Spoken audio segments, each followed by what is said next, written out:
ಲೋಕಾಯುಕ್ತ ಇವತ್ತು ರಮೇಶ್ ಕುಮಾರ್ ಕಳಿಸಿದ್ರೆ ಲೋಕಾಯುಕ್ತ ಬರೋರಲ್ಲ. ಲೋಕಾಯುಕ್ತ ಬಂದ್ಬಿಟ್ಟು ಸರ್ಕಾರದ ಒಂದು ಸಂಸ್ಥೆ. ಅದನ್ನು ನಾಯಕರು ಅವರಿಂದ ನಮಗೆ ಕೊಲೆ ಬೆದರಿಕೆ ಇದೆ, ಪ್ರಾಣ ಬೆದರಿಕೆ ಇದೆ ಅಂತೇಳಿ ಗೋವಿಂದ ಗೌಡರು ಹೇಳ್ತಾರೆ. ಇಲ್ಲ, ಅದ್ರ ಬಗ್ಗೆ ನಮಗೇನು ಗೊತ್ತಿಲ್ಲ. ಅವ್ರದ್ದು ಹಿನ್ನರಾಗಿ ಏನಿದೆಯೋ ಯಾವ ರೀತಿಯಲ್ಲಿ ಗೊತ್ತಿಲ್ಲ.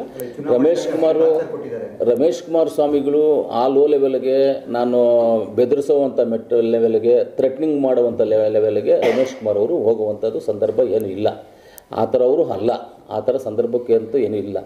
ಅದನ್ನು ಅವರೆಲ್ಲೂ ಮಾತಾಡಿದಾರೋ ಏನು ಮಾಡಿದಾರೋ ಅವ್ರಿಗೆ ಒಂದು ಕಂಪ್ಲೇಂಟ್ ಕೊಟ್ಟು ಏನು ಎಲ್ಲಾದರೂ ಮಾತಾಡೋ ರೆಕಾರ್ಡ್ಸು ಏನಾದರೂ ಇದ್ದಾಗ ಕಂಪ್ಲೇಂಟ್ಸ್ ಕೊಟ್ಟರೆ ಆ ಕಂಪ್ಲೇಂಟ್ಸು ಪೊಲೀಸ್ ಎನ್ಕ್ವೈರಿ ಮಾಡ್ತಾರೆ. ಇವಾಗ ರಮೇಶ್ ಕುಮಾರ್ ಅವ್ರ ಮೇಲೆ ಆರೋಪ ಮಾಡಿದಾಗ ರಮೇಶ್ ಕುಮಾರ್ ಅವ್ರು ಮಾತಾಡಿರೋದು ಎಲ್ಲಾದರೂ ಒಂದು ವಿಡಿಯೋ ರೆಕಾರ್ಡು, ಆಡಿಯೋ ರೆಕಾರ್ಡು ಏನಾದರೂ ಒಂದು ತೊಗೊಂಡೋಗಿ ರಮೇಶ್ ಕುಮಾರು ಒಂದು ದೊಡ್ಡ ಮನುಷ್ಯ, ಅವರು ಒಂದು ಸೀನಿಯರ್ ಲೀಡ್ರು, ಅವ್ರ ಮೇಲೆ ಒಂದು ಕಂಪ್ಲೇಂಟ್ ಕೊಡಲಿ. ನನಗೆ ಹಿಂಗೆ ಮಾತಾಡಿದರೆ, ಥ್ರೆಟ್ನಿಂಗ್ ಇದೆ, ನನಗೆ ಈ ಥರ ಮಾಡಿದ್ದಾರೆ ಅಂತ ಎಲ್ಲದ ಆಧಾರ ತೊಗೊಂಡು ಕಂಪ್ಲೇಂಟ್ ಕೊಟ್ಟಾಗ ನಾವು ಅದ್ರ ಬಗ್ಗೆ ಮಾತಾಡುವಂಥದ್ದು ಇರುತ್ತೆ. ಯಾರೇ ಆಗಲಿ ಥ್ರೆಟ್ನಿಂಗ್ ಮಾಡಿದಾಗ ನಾವು ಯಾವುದನ್ನು ಸಹಿಸೋದಿಲ್ಲ. ಲೋಕಾಯುಕ್ತ ಅಧಿಕಾರಿಗಳ ಮೇಲೆ ಒತ್ತಡ ಮನೆಯಲ್ಲಿದ್ದಾಗ ಹುಡುಕಿ ಏನೇನಿದೆ ಅಂತ ಹೇಳಿ ನೋಡಿ ಸರ್, ನೀವು ಪತ್ರಕರ್ತರು ಮಾಧ್ಯಮದಲ್ಲಿ ಒಂದು ಹೇಳ್ತೀವಿ, ಲೋಕಾಯುಕ್ತ ಇವತ್ತು ರಮೇಶ್ ಕುಮಾರ್ ಕಳಿಸಿದ್ರೆ ಲೋಕಾಯುಕ್ತ ಬರೋರಲ್ಲ. ಲೋಕಾಯುಕ್ತ ಬಂದ್ಬಿಟ್ಟು ಸರ್ಕಾರದ ಒಂದು ಸಂಸ್ಥೆ. ಅದನ್ನು ಆ ಸಂಸ್ಥೆ ಇರೋದರಿಂದ ಲೋಕಾಯುಕ್ತಗೆ ಅರ್ಜಿಗಳು ಯಾರು ಕೊಟ್ಟಿದ್ದಾರೆ, ಯಾರೊಂದು ಅರ್ಜಿಗಳು ಕೊಟ್ಟಿದ್ದಾರೆ.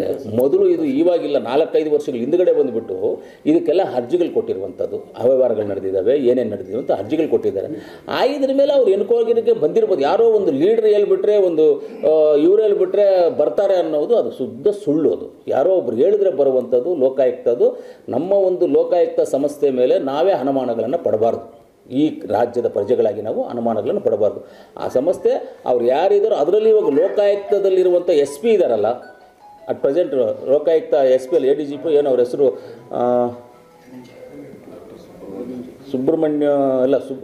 ಸುಬ್ರಹ್ಮಣ್ಯನೋ ಯಾರೋ ಇದ್ದಾರೆ ಇವಾಗ.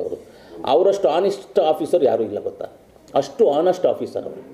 ಅಂಥ ಆಫೀಸರ್ ಅವ್ರಿಗೆಲ್ಲ ಫೋನ್ಗಳು ಮಾಡಿ ನೀವು ರೈಡ್ ಮಾಡಿ ಅಂತ ಹೇಳಿದ್ರೆ ಇದ್ಕೊಂಡು ಅವ್ರ ಮಧ್ಯೆ ಒಳಗಡೆ ಹಾಕ್ತಾರೆ. ಅಂಥ ಆನೆಸ್ಟ್ ಆಫೀಸರ್ ನೀವು ಯಾರನ್ನ ಕೇಳ್ಕೊಳ್ಳಿ, ಅವ್ರ ಬಗ್ಗೆ ತುಂಬ ಆನೆಸ್ಟ್ ಆಫೀಸರ್ಸ್ ಅವ್ರು. ಯಾರನ್ನ ಅಂತ ಕೇಳುವಂಥವ್ರಲ್ಲ ಅವರೆಲ್ಲ. ಅದು ನೋಡಿ ಹಂಗೆ ಹೇಳೋಕ್ಕೋದ್ರೆ ಇವತ್ತು ನಮ್ಮ ನಾಯಕರಾದಂಥ ಪರಮೇಶ್ವರ್ ಸಾಹೇಬ್ರಿಗೆ ED ರೈಡ್ ಆಗಿದೆ. ನಿಮಗೆಲ್ಲ ಗೊತ್ತು, ನಿಮ್ಮ ಮಾಧ್ಯಮದಲ್ಲೇ ನೋಡಿದ್ದೀವಿ, ಕರೆಕ್ಟಾ? ಹಂಗಾದರೆ ನಾವು ಆಪೋಸಿಷನ್ ಪಕ್ಷದ ಮೇಲೆ ಹೇಳೋಕ್ಕಾಗುತ್ತಾ? ಅವ್ರು ಮಾಡಿಸಿದ್ದಾರೆ ಅಂತ ಹೇಳೋಕ್ಕಾಗುತ್ತಾ? ನಂಜೇಗೌಡರ ಮೇಲೆ ED ರೈಡ್ ಆಯಿತು ಅಂದರೆ ಬೇರೆ ಪಕ್ಷದವ್ರು ಮಾಡಿಸಿದ್ದಾರೆ ಅಂತ ಹೇಳೋಕ್ಕಾಗುತ್ತಾ ನಾವು? ಅದೊಂದು ಸಂಸ್ಥೆ. ಯಾರೋ ಒಂದು ಅರ್ಜಿ ಕೊಟ್ಟಾಗ, ಯಾರೋ ಒಂದು ಕಂಪ್ಲೇಂಟ್ ಮಾಡಿದಾಗ ಆ ಕಂಪ್ಲೇಂಟ್ ಆಧಾರದ ಮೇಲೆ ಅವ್ರು ಬಂದು ಎನ್ಕ್ವೈರಿ ಮಾಡ್ತಾರೆ. ಎನ್ಕ್ವೈರಿ ಮಾಡುವಂಥದ್ದು ಅವ್ರ ಜವಾಬ್ದಾರಿ. ಅದರಿಂದ ಅವರು ಮಾಡಿಸಿದ್ರು ಇವರು ಮಾಡಿಸಿದ್ರು ಅಂತೇಳಿ ನಮ್ಮ ಸಂಸ್ಥೆಗಳ ಮೇಲೆ, ನಮ್ಮ ಸರ್ಕಾರದ ಸಂಸ್ಥೆಗಳು ED ಆಗ್ಬೋದು, ಲೋಕಾಯುಕ್ತ ಆಗ್ಬೋದು, ಇಂಥದ್ರ ಮೇಲೆ ನಾವು ಆಪಾದಗಳು ಮಾಡೋದು ತಪ್ಪು, ಮಾಡಬಾರ್ದು. ಅವ್ರು ಹೇಳೋದು ಸರ್, ಅಂತ ಆ ಟೈಮಲ್ಲಿ ಇನ್ಸ್ಪೆಕ್ಟರ್ಗೆ ರಮೇಶ್ ಕುಮಾರ್ ಅವರು ಖುದ್ದಾಗಿ ಫೋನ್ ಮಾಡಿ ಈ ಥರ ಮಾಡಿದ್ದಾರೆ. ಹೌದು, ಆ ಥರ ಮಾಡಿದರೆ, ಖುದ್ದಾಗಿ ಮಾಡಿದ್ರೆ ಆ ಇನ್ಸ್ಪೆಕ್ಟರ್ ಯಾರು ಅವ್ರನ್ನೂ ರಮೇಶ್ ಕುಮಾರ್ ಅವರಿಬ್ಬರು ಸೇರಿಸಿ ಒಂದು ಕಂಪ್ಲೇಂಟ್ ಕೊಟ್ಟರೆ ಅವರಿಬ್ಬರದು ಮೊಬೈಲ್ ಟ್ರಾನ್ಸಾಕ್ಷನ್ ಏನು ನಡೆದಿದೆ ಅನ್ನೋದು ಗೊತ್ತಾಗುತ್ತಲ್ಲ. ಕಂಪ್ಲೇಂಟ್ ಕೊಡಲಿ ಅವರು, ಪಾಪ ಹೋಗಿ. ಆ ಥರ ಒಂದು ಡೌಟ್ ಇದ್ದಾಗ ಕಂಪ್ಲೇಂಟ್ ಕೊಡಲಿ, ಒಳ್ಳೇದಲ್ವ? ಕಂಪ್ಲೇಂಟ್ ಕೊಡಬೇಕಲ್ಲ.